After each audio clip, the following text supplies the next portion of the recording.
Wind could do there. He wanted to flank, but actually he needed the Banelings on this side and the Roaches on this side, so yeah, the Marines were pretty safe from the Banelings on that side, given the Marauders were already guarding the left side. So another hatchery here to facilitate more larva production. He did lose this gold, and he realizes that if he hasn't taken that, then he needs to take this base over here, and he's doing this right now. Very nice spreading of overlords all over the map. Does he have overlord speed? I haven't even checked. I suppose that the upgrade is gone. So yeah, also Burrow on the way for the Zerg, and siege mode for the Terran player. And let's see how many tanks does he actually have. None for now, so no tanks and no medivacs. This is interesting. There we go. Oh, actually medivacs are coming out right now. The starport was done, so he actually kept he spent a very long time not getting medivacs. I mean, you can look at the unit count. He has like 36 Marines and 16 Marauders and had like no medivacs, so that's a lot of units. Now it seems like Maka is pushing across, and without infestors, I would say that I would argue that this army is quite weak.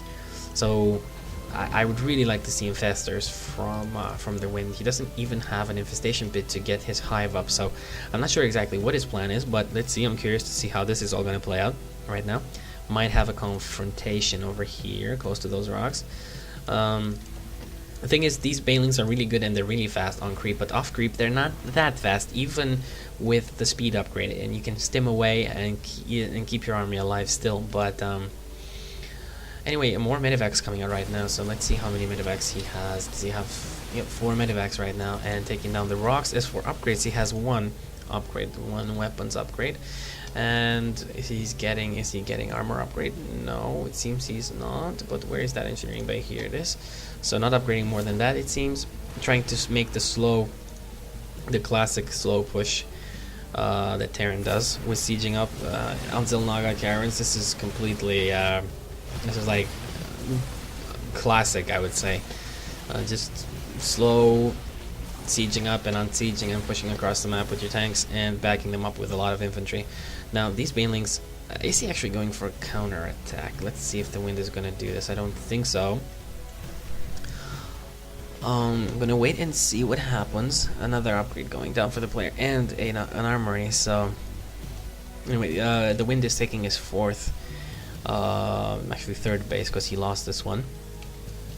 So he really needs to get that expo up because he's falling behind. And I suppose, yep, there we go. So another command center is ready for the Terran player, and he might just go for the gold and get a planetary fortress over there, which is really good. Planetary fortress is really nice to get on xel'naga caverns, especially because this gold is like smack in the way of your main. So it's really good if you get a strong foothold over there. Now the thing is, this army over here might just get cornered. I'm not exactly sure. Actually, what happened here? They stemmed, and I will scroll back just a little bit to see what happened. And we did have a doom drop, it seems, over here. How did I miss this? I have no idea. Anyway, I was thinking about the there we go. He's stemming his forces, and let's see how much he loses over here. How many structures does he lose? Does he lose the barracks? I don't think he's gonna lose the barracks. Some Banelings blowing up over there, and this was actually pretty good because he displaced the entire army from here. But at the same time, we have MakaPrime doing this down here. So, yep, there we go.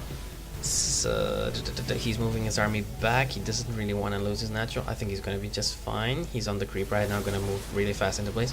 And these Marines, I think they're going to get really creamed by the Banelings. And this is like, ouch. Oh. Ouch. Okay, so this is all cleaned up, and now I'm curious to see the food count. It's pretty equal right now, but the thing is, the Wind lost this expo, and MakaPrime got his orbital up. He just needs to land it. He got an orbital, which is weird. Maybe he just got it to have extra mules. I'm not exactly sure, but no, here we go. He's landing in here. Very unusual choice to not have a planetary fortress deployed over there. Anyway, yeah, it's a different style of play, so yeah. Anyway, these dropships trying to do some harassment over here, but not really managing to do so. And this army is quite big, and it's really uncomfortable to fight the Terran over here because there are all these buildings not letting you get a proper concave and a proper spread, and these tanks are probably going to be deployed in key positions to to deal with any attacks from the Zerg. Now, the thing is, let's check the upgrades a little bit. So, 1-1 already for the Terran, and no attack upgrades, just armor for the Zerg. The Zerg is not really getting that much right now, while the Terran is getting upgrades for infantry weapons level 2 and vehicle weapons level 1, and getting a lot of Marines out and putting another starboard down and getting more tanks. So this is interesting. He might just we have Banelings indeed. So this is a good thing to do, but you got to be really careful with those overlords. You don't want to lose them. You have to send your roaches in there first, and you have to be really careful with control of your army. The thing is, he doesn't have like any anti-air right now, so he does have a spire in case something happens. But there we go. The overlords are moving in.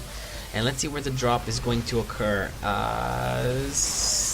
There we go. Good drops over there on that side, and another good one in that pile of units. And the roaches are moving on this side and this side, forming a good concave.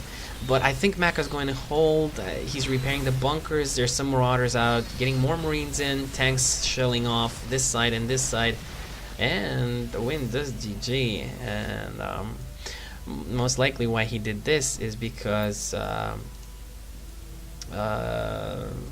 actually, what is the there we go. It's like, why did he GG so fast? I'm not exactly sure, but the thing is, he didn't have any expos left, so his main was mined out, and the hatchery was gone. So something that I missed again. Am I stupid, or am I just pretending? When did this go down? Wow. Sorry, guys. No, but probably those medevacs that were running around. Yep, there we go. Getting a drop here. So this went down. He lost the lair and a lot of drones. So that's when he attacked over here, and he wanted to do something about that and end the game, but couldn't really do it. And trying to get the rest of his army back, but he had to deal with this as well. So what happened here was the fact that this is really good what he did. These are the two medevacs that I showed you earlier over here. Just spun them around and did a drop in the main. Also went for the natural from this side, and well, really brilliant play from Maka. I mean, the score would be 1-1 here, so the Wind doing a good game, but look how much damage 8 Marines can do, because that's all. 8 Marines and 2 medevacs with Stim. So yeah, quite funny. And thing is, he lost a lot of drones, he lost lair, and he didn't have any exposed up anymore. So as a Zerg, you're pretty much creamed if that happens. And this orbital was like in position. So the Wind knew that if he didn't break this, there's no way he can pull out of this game. So just gonna take a look at this fast forward again and what he did here. So he spread his roaches on this side and he moved some on the other side, from what I remember. There we go, doing some drops on the units over there, but the roach is taking a lot of, there we go, killing a lot of Marines here and there. But along with this bunker and the siege tank, I mean, all these SCVs are auto repairing in that position. And I mean, look at this, there's like a lot of tanks, 4 tanks, and lots of infantry still, and so many barracks. I mean, look at this, they're like, what the 6 barracks, 7 barracks or something, and the third expansion on the way as well. So yep, he did GG. My apologies for missing this one. Quite unusual. I am a little bit tired, to be honest, because I just came back and I decided I should guess something. But yeah, anyway, interesting games, and I hope you enjoyed them. And if you did, then do subscribe and come back for more, because I'm back and I'm going to be uploading more videos. And I think I'm just going to cast one more game after this, even though I'm tired. It's a good game and I want to do it before I go to bed. So stay tuned for more videos, and I'll see you guys soon.